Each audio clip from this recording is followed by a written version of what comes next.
여기서 잠깐 딱 하나만 물어보겠습니다. 지금 이 순간 여러분의 주식 계좌는 안녕하십니까? 지난주 미국 대법원이 트럼프의 상호 관세에 제동을 걸었습니다. 뉴스는 법이 이겼다고 떠들었죠. 법이 이겼으면 시장도 웃어야 정상 아닐까요? 그런데 왜 우리 손에 쥔 주식들은 여전히 떨고 있는 겁니까? 오늘 그 이유를 낱낱이 파헤쳐 드리겠습니다. 끝까지 보시면 지금 당장 어떻게 움직여야 할지 선명하게 보이실 겁니다. 1장 1절. 법원이 이겼다는 뉴스가 터졌습니다. 전 세계 투자자들이 일제히 숨을 고르던 바로 그 순간이었습니다. 미국 대법원이 트럼프 대통령의 상호 관세에 제동을 걸었습니다. 그것도 단순한 경고가 아니라 명백한 위법 판결이었죠. 뉴스 속보가 쏟아지고 시장 곳곳에선 이제 좀 살겠다는 안도의 한숨이 새어나왔습니다. 주가는 반등 조짐을 보였고 환율은 안정세로 돌아서는 듯 했습니다. 투자자들의 손가락은 매수 버튼 위에서 멈칫했습니다. 바로 그때였습니다. 불길한 예감이 엄습한 건 트럼프는 판결이 나온 지 채 하루도 지나지 않아 새로운 카드를 꺼냈습니다. 이름하여 글로벌 관세 15%. 처음엔 10%라고 했습니다. 그런데 하루 만에 5%를 더 얹었죠. 이유도 예고도 설명도 없었습니다. 그냥 올렸습니다. 이게 어떤 느낌인지 아십니까? 집에 몰래 들어온 도둑을 간신히 쫓아냈습니다. 한숨 돌리는 순간 그 도둑이 대문 앞에 지뢰를 묻어두고 떠난 겁니다. 승리한 게 맞는데 집 밖을 나서는 게 더 무서워진 상황입니다. 시장은 다시 얼어붙었습니다. 주가는 요동쳤고 환율은 다시 너를 뛰었습니다. 삼성, 현대, LG, 그리고 우리 배터리 기업들. 여러분이 계좌에 담아둔 바로 그 이름들이 흔들리기 시작했습니다. 이번 15% 관세, 단순한 세금 인상이 아닙니다. 트럼프가 꺼내든 새로운 협상의 무기입니다. 상대 나라의 목에 칼을 들이대고 협상 테이블에 앉으라는 방식이죠. 실제로 이 관세를 발동시키는 데 사용한 무역법은 대통령 단독으로 최대 150일간 무역전쟁을 선포할 수 있게 허용하고 있습니다. 의회도 법원도 당장은 막기 어려운 구조입니다. 다시 말해 법원의 판결은 어제의 무기를 빼앗았을 뿐입니다. 트럼프는 오늘 새 무기를 들고 다시 나타난 겁니다. 하지만 바로 이 혼란 속에서 묘한 반전이 시작됩니다. 모두가 비명을 지르는 그 순간 몰래 반사 이익을 챙기고 있는 한국 기업들이 있습니다. 지금부터 바로 확인해 보시겠습니다. 모두가 비명을 지르는 그 순간 조용히 미소 짓는 곳이 있었습니다. 바로 삼성전자와 LG전자, 우리가전 업체들입니다. 얼핏 들으면 이상하게 들리실 겁니다. 관세가 올랐는데 왜 웃냐고요? 숫자를 보시면 바로 이해가 되십니다. 기존 상호 관세는 20%였습니다. 그런데 이번에 새로 적용되는 글로벌 관세는 15%입니다. 5%포인트가 내려간 겁니다. 100만원짜리 냉장고를 미국에 팔 때 예전엔 20만원을 세금으로 냈다면 이제는 15만원만 내면 됩니다. 작아 보이지만 수백만 대를 팔면 이야기가 완전히 달라지죠. 이건 비바람이 몰아치는데 우리 집 지붕만 살짝 보수된 상황입니다. 폭풍은 여전하지만 우리 집은 조금 덜 새는 겁니다. 특히 인도와 베트남 공장에서 만드는 제품들이 핵심입니다. 삼성은 이미 오래전부터 스마트폰 생산 기지를 베트남으로 옮겨뒀습니다. LG 역시 가전 생산의 상당 부분을 인도와 동남아에서 담당하고 있죠. 이 나라들에 적용되던 상호 관세가 사라지고 15% 단일 관세로 통일되면서 오히려 가격 경쟁력이 되살아나는 구조가 만들어진 겁니다. 쉽게 말해 우리만 신제품을 팔고 있던 가게에 갑자기 경쟁자들의 가격표가 일제히 올라간 셈입니다. 우리 가격은 그대로인데 옆집이 더 비싸진 거니까요. 팔리는 건 당연히 우리 쪽입니다. 위기 속에서 터진 깜짝 세일 효과라고 보시면 정확합니다. 물론 마냥 웃을 수만은 없습니다. 15%라는 관세 자체가 사라진 게 아니기 때문입니다. 여전히 짐은 지고 있습니다. 다만 20kg짜리 짐을 15kg으로 줄인 것뿐이죠. 그 5kg의 차이가 단거리에서는 별것 아닌 것 같아도 수출이라는 장거리, 마라톤에서는 결정적인 체력 차이를 만들어냅니다. 경쟁사들이 무거운 짐을 그대로 지고 달릴 때 우리 가전업체들은 그 5kg만큼 더 빠르게, 더 멀리 뛸 수 있는 겁니다. 가전이 웃는 동안 우리 경제의 또 다른 핵심 축은 전혀 다른 현실을 마주하고 있었습니다. 한때 우리나라 미래 먹거리의 상징이었던 그 산업, 배터리 업계에는 이번 판결이 축제가 아니라 재앙의 시작이었습니다. 지금부터 그 냉혹한 현실을 들여다보시겠습니다. 배터리 이야기를 시작하기 전에 딱 하나의 숫자만 기억해 주십시오. 78.4%.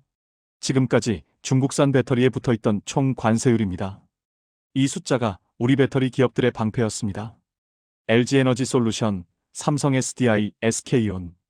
이 세 기업이 미국 시장에서 버틸 수 있었던 건 기술력도 있었지만 솔직히 말하면 이 78.4%라는 거대한 장벽 덕분이기도 했습니다. 중국이 아무리 싸게 만들어도 이 세금 장벽 앞에서는 가격 경쟁 자체가 불가능했으니까요. 그런데 그 장벽이 이번 판결로 단숨에 43.4%로 쪼그라들었습니다. 35%포인트가 한순간에 사라진 겁니다. 이번 판결로 중국산 펜타닐 관세 명목으로 부과됐던 일부 관세 구조가 재검토 대상에 올랐습니다. 완전히 사라진 건 아닙니다. 하지만 균열이 생겼습니다. 그리고 시장은 균열의 냄새를 귀신같이 맡습니다. 비유로 설명해 드리겠습니다. 우리 배터리 기업들은 지금까지 높은 담장 안에서 장사를 해왔습니다. 담장 밖엔 중국이라는 거대한 경쟁자가 있었지만 담장이 너무 높아서 넘어오질 못했죠. 그런데 지금 그 담장에 금이 가기 시작한 겁니다. 아직 무너진 건 아닙니다. 하지만 중국은 이미 사다리를 꺼내 들었습니다. 담장이 완전히 무너지기 전에 올라타겠다는 겁니다. 실제로 이 소식이 전해지자마자 LG에너지솔루션, 삼성 SDI, SK온의 주가는 일제히 하락했습니다. 시장이 먼저 반응한 겁니다. 투자자들의 머릿속엔 같은 질문이 떠올랐을 겁니다. 중국산 배터리가 싼 가격에 미국 시장에 깔리기 시작하면 우리 기업들은 어떻게 버티냐는 질문입니다. 가격으로는 중국을 이길 수 없다는 건 업계에서 이미 공공연한 사실입니다. 기술력과 품질로 승부해야 하는데 그 격차마저 빠르게 좁혀지고 있습니다. 위기는 현실입니다. 그런데 바로 이 위기 앞에서 한국 정부가 선택한 카드는 놀랍게도 후퇴가 아니었습니다. 지금부터 그 이야기를 들어보시겠습니다. 사장 1절 3,500억 달러. 숫자로만 들으면 실감이 안 나실 겁니다. 우리나라 1년 국가 예산이 약 600조 원입니다. 그 예산의 80%에 달하는 돈을 미국 땅에 쏟아붓겠다고 약속한 겁니다. 삼성전자, 현대차, SK, LG. 우리나라를 대표하는 기업들이 줄줄이 서명했습니다. 이게 과연 자발적인 선택이었을까요? 아닙니다. 선택지가 없었던 겁니다. 트럼프라는 예측 불가능한 태풍 앞에서 우리가 살 수 있는 유일한 보험증권의 도장을 찍은 겁니다. 보험료가 아깝다고 안 냈다가 사고가 터지면 그때는 감당이 안 됩니다. 호랑이 등에 올라탄 사람을 생각해 보십시오. 무섭습니다. 내리고 싶습니다. 하지만 내리는 순간 호랑이에게 잡아먹힙니다. 지금 한국의 처지가 딱 그렇습니다. 트럼프 행정부는 투자 약속을 지키지 않는 나라에 대해 추가 관세 부과를 공개적으로 경고해 왔습니다. 실제로 투자 규모가 기대에 못 미친다고 판단되는 순간 관세라는 이빨이 날아옵니다. 3,500억 달러는 단순한 투자가 아닙니다. 매달 납부해야 하는 일종의 안전보장료입니다. 우리가 미국 경제에 이만큼 기여하고 있다는 증거를 끊임없이 보여줘야 그 칼날이 우리를 비켜갑니다. 물론 우리 기업들 입장에선 울며 겨자 먹기입니다. 미국 공장을 짓는 비용은 한국이나 베트남보다 몇 배나 비쌉니다. 인건비도 땅값도 규제도 다릅니다. 수익성이 떨어질 수밖에 없는 구조입니다. 그럼에도 불구하고 가야만 합니다. 지금 당장의 손해보다 트럼프의 보복을 맞는 게 훨씬 더 크기 때문입니다.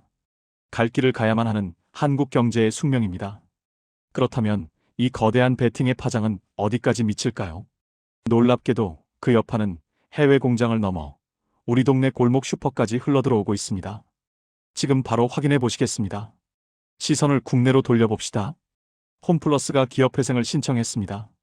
이마트는 적자의 늪에서 허우적대고 있습니다. 한때 주말마다 가족들의 발길이 끊이지 않던 대형마트가 지금 이렇게 흔들리고 있습니다. 그런데 바로 그 사이 우리 집 앞 작은 슈퍼가 조용히 웃고 있습니다. GS 더 프레시, 이마트 에브리데이 같은 기업형 슈퍼마켓들입니다. 소비자들의 발걸음이 대형마트에서 동네 슈퍼로 옮겨가고 있는 겁니다. 대체 왜 이런 일이 벌어지고 있는 걸까요? 이유는 간단합니다. 사람들이 달라졌습니다. 예전엔 주말에 큰 카트를 끌고 대형마트에 가서 일주일치를 한꺼번에 샀습니다. 그런데 지금은 다릅니다. 슬리퍼 신고 걸어서 5분 거리 슈퍼에서 오늘 저녁 반찬만 삽니다. 경기가 어려워지면서 한 번에 많은 돈을 쓰는 게 부담스러워진 겁니다. 필요한 만큼만 그때그때 사는 소비 패턴으로 바뀐 겁니다. 대형마트는 이 변화에 적응하지 못했습니다. 몸집이 너무 커서 방향을 틀기가 어렵습니다. 반면 작은 슈퍼는 민첩합니다.